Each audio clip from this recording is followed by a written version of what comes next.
Hallelujah. I praise you, Yahweh El Shaddai. Narito po ako sa iyong harapan, mga kapatid, upang ibahagi ang kabutihan ng Diyos na tunay nga po na muli ang pagpapatunay ng kabutihan niya sa ating mga tawag.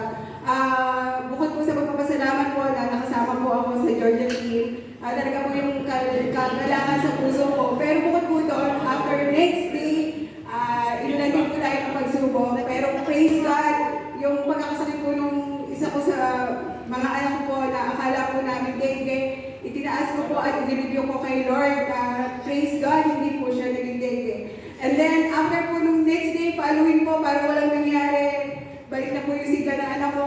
Yun naman pong tatay ko, 70 years old, nahihilo, and then sumuka po siya ng brownish. So, nagsasuspect po kami na may GI bleeding, internal bleeding po. Kasi diabetic po siya, consider po na nag-aspirin, may hypertension. Then, sinugod po namin sa hospital. So, ang advice po ng doktor to have emergency po ng mag-endoscopy siya for emergency. So, every time po na nagbabamit siya, tinatanong ko talaga yung kapatid ko. Then, dumating din po yung time na nagdumi na rin po siya ng may dugo. Talagang iniluhod ko po kay Lord, sabi ko, Lord, alam ko, magtitiwala ako sa iyo na pagagalingin mo ang tatay ko at humihiling po ako ng mga panalangin sa ibang kapatiran.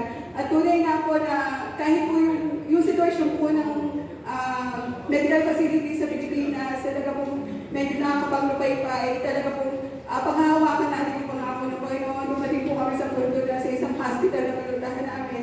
Talaga tinagihan siya dahil marami daw po pasyente. Tapos naawa ko sa tatay ko at the same time, nakikita ko lang mula na siya.